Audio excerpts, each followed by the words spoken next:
अस्सलाम वालेकुम everyone, welcome back and welcome to my YouTube channel. First of all, Eid Mubarak, and this video is a quick get ready with me for Eid. I am using here Swiss beauty का primer. Skin को मैंने इससे पहले prep कर लिया था, sunscreen moisturiser मैंने apply कर लिए थे, उसके बाद मैं यहाँ पे प्राइमर यूज़ कर रही थी। यह स्विस ब्यूटी का प्राइमर है, बहुत ही इल्यूमिनेटिंग सा ये प्राइमर है।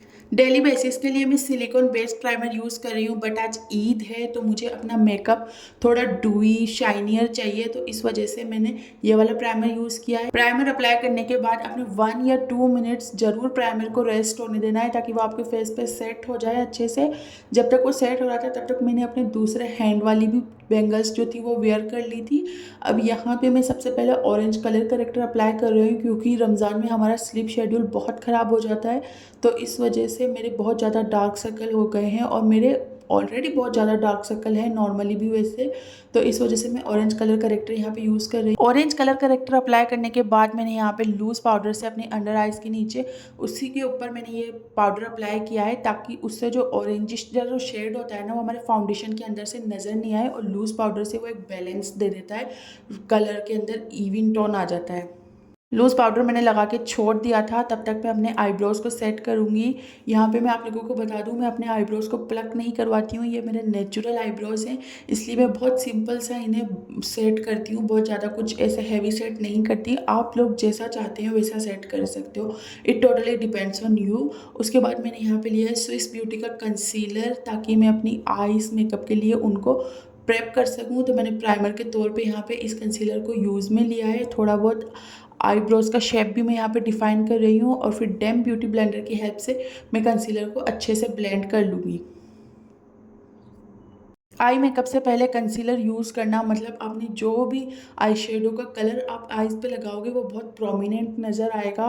अब यहाँ पे मैंने लिया है डार्क ब्राउन आई शेडो, जिससे कि मैं अपनी क्रीज को डिफाइन करूँगी, और आउटर आइज़ पे मैं इसको अप्लाई करूँगी, ताकि वो अच्छे से डेप्थ आए मेकअप के अंदर। थोड़ा बहुत अरेबियन सॉर्ट ऑफ मेकअप मैं यहाँ पे करने की सोच रही थी। एंड फॉर द आईलिड्स मैंने यहाँ पे ये म्यूज़ ग्लिटर यूज़ में लिए हैं आई शेडो पैलेट के, क्योंकि आज ईद है तो थोड़ा बहुत ग्लिटर अप्लाई करना तो ज़रूरी है। तो यहाँ पे मैंने डार्क ब्राउन से ग्लिटर यूज़ में लिया है, और उसको मैं फिंगर की हेल्प से अच्छे से अप्लाई कर लूँगी। इस आई शेडो में ना बहुत प्यारा सा शाइन आता है आइज़ पे अप्लाई करने के बाद।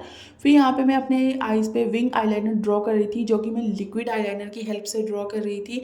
ये आईलाइनर मैंने रिसेंटली ईद के लिए ही परचेज़ किया है, एंड ट्रस्ट मी इतना बजट फ्रेंडली आईलाइनर है इनसाइड का लिक्विड आईलाइनर, और इतना अच्छा ये आईलाइनर है ना, टोटली वर्थ इट प्रोडक्ट है। इतने कम पैसों में इतना अच्छा आईलाइनर, बहुत अच्छा लगा मुझे ये आईलाइनर। आप परचेज कर सकते हो अगर कोई बजट फ्रेंडली आप आईलाइनर ढूंढ रहे हो तो। And now for the foundation, यहाँ पे मैंने ग्लैम 21 का वेलवेट टच फाउंडेशन यूज़ में लिया था।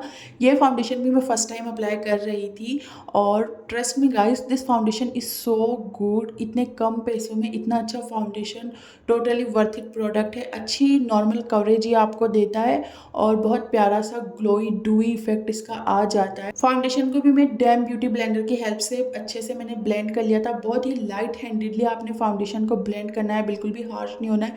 जैसे आप हार्श होते हो तो आपका फाउंडेशन आपके स्पंज पे आ जाता है, आपकी स्किन पे नहीं आता, इसलिए वो आपको कवरेज भी नहीं मिल पाती है। And then here I am using a concealer. Concealer मैंने ज़्यादा अप्लाई नहीं किया है, क्योंकि ज़्यादा अगर मैं अप्लाई करती तो मेरी अंडर आइज पे क्रीजिंग हो जाती है। इस वजह से मैं ऐसे कंसीलर अप्लाई करती हूँ आउटर और इनर एरियाज़ पे, बीच में मैं नहीं करती। और वैसे भी मैंने ऑरेंज कलर करेक्टर भी अप्लाई किया था, तो ज़्यादा क्रीज होने के चांसेस होते हैं, इसलिए मैंने कंसीलर ऐसे अप्लाई किया है जिससे कि हमारी आइज़ ब्राइट भी हो जाती है, और ज़्यादा ऐसे हैवीनेस भी फील नहीं होता है, क्योंकि प्रोडक्ट हम लाइट अप्लाई कर रहे होते हैं इस वजह से। और फिर मैंने आईलैशेस को कर्ल किया था, and now I am using mascara.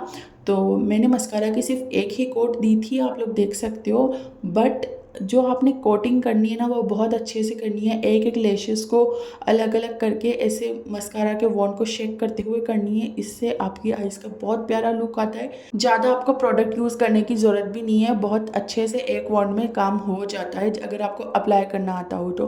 और यहाँ पे फिर मैंने वाइट कलर का हाइलाइटर लिया था, और उसी से मैं अपने ब्रो बोन्स को हाईलाइट करूँगी और इनर कॉर्नर्स को हाईलाइट करूँगी। इससे आई मेकअप बहुत अच्छा नज़र आता है। ये पार्ट आप कभी भी मिस ना करें, बहुत प्यारा इससे आई मेकअप नज़र आता है। और फिर यहाँ पे मैंने अपनी अंडर आइज़ को सेट करने के लिए बनाना लूज़ पाउडर लिया था, उसको मैं लगा करके छोड़ दूँगी थोड़ी देर के लिए और फिर उसके बाद में इसको डस्ट ऑफ करूँगी। इससे क्या है ना, आपके फेस पे ये अच्छे से सेट हो जाता है। और फिर यहाँ पे मैं कर रही थी अपनी नोज़ कॉन्टोर, तो मैंने यहाँ पे पाउडर कॉन्टोर लिया था अपनी नोज़ को कॉन्टोर करने के लिए। मेरा फेस ऑलरेडी ओवल शेप है, तो मैं अपने फेस को तो कंट्रोल नहीं करती हूँ, लेकिन मेरी नोज़ थोड़ी राउंड है, तो इस वजह से मैंने यहाँ पे अपनी नोज़ को कंटूर किया था with the help of powder contour. में मैं मोस्टली पाउडर प्रोडक्ट्स ही यूज़ करना रिकमेंड करती हूँ, क्योंकि बहुत ज़्यादा स्वेटिंग होती है लिक्विड प्रोडक्ट से और पाउडर प्रोडक्ट से इतनी ज़्यादा स्वेटिंग नहीं होती है। इस वजह से मैं यहाँ पे हर चीज़ ज़्यादातर पाउडर में ही यूज़ कर रही हूँ मोस्टली। और उसके बाद मैंने यहाँ पे लिया था पाउडर ब्लश, जो कि था हिलेरी रोडा का ब्राइट पिंक ब्लश ये था। और यहाँ पे ना मुझसे थोड़ा बहुत ज़्यादा भी अप्लाई हो गया था, तो उसको मैंने फिर हटाया नहीं था, लेकिन मैंने अच्छे से उसको ब्रश की हेल्प से ब्लेंड कर लिया था। और थोड़ा बहुत जो ब्रश पे जो प्रोडक्ट रह गया था उसको मैंने नोज़ पे और थोड़ा बहुत चिन पे अप्लाई कर लिया था। यहाँ पे ना मुझे ब्लश अभी भी बहुत ज़्यादा लग रहा था, तो मैंने अगेन उसको ब्रश की हेल्प से ब्लेंड किया और जब मुझे सेटिस्फेक्शन हो गया कि इतना ब्लश ठीक है, तब मैंने उसको छोड़ दिया। And now for the lip combo, I am going with dark brown lip liner and nude lipstick in brown shade. तो मैंने सबसे पहले अपने ब्राउन लिप लाइनर से अपने लिप्स को लाइन किया था, शेप किया था बोल रही हूँ, लाइन किया था। और फिर उसके बाद मैंने न्यूड लिपस्टिक लेके उसको अंदर से फिलअप कर लिया था। इसी से बहुत प्यारा लिप कॉम्बो निकल के आ रहा था और बहुत सटल सा ये लुक दे रहा था।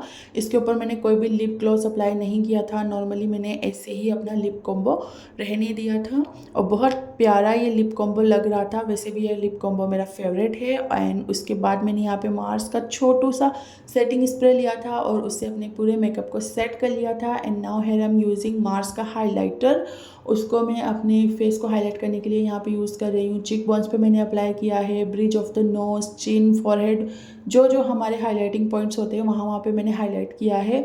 एंड देन यहाँ पे हमारा मेकअप लुक हो जाता है कंप्लीट। ये बहुत ही क्विक सा मेकअप मैंने किया था ईद के ऊपर। होप कि आप सबको पसंद आया होगा। और ये है ऑप्शनल पार्ट, आप चाहते हैं तो इसको स्किप भी कर सकते हैं, लेकिन अगर आप फॉल्सीज के शौकीन हैं तो आप यहाँ पे फॉल्स लैशेस भी अप्लाई कर सकते हैं। विद और विदाउट फॉल्स लैशेस ये लुक बहुत प्यारा निकल के आया था। And hair is done. Thank you for watching. Bye guys.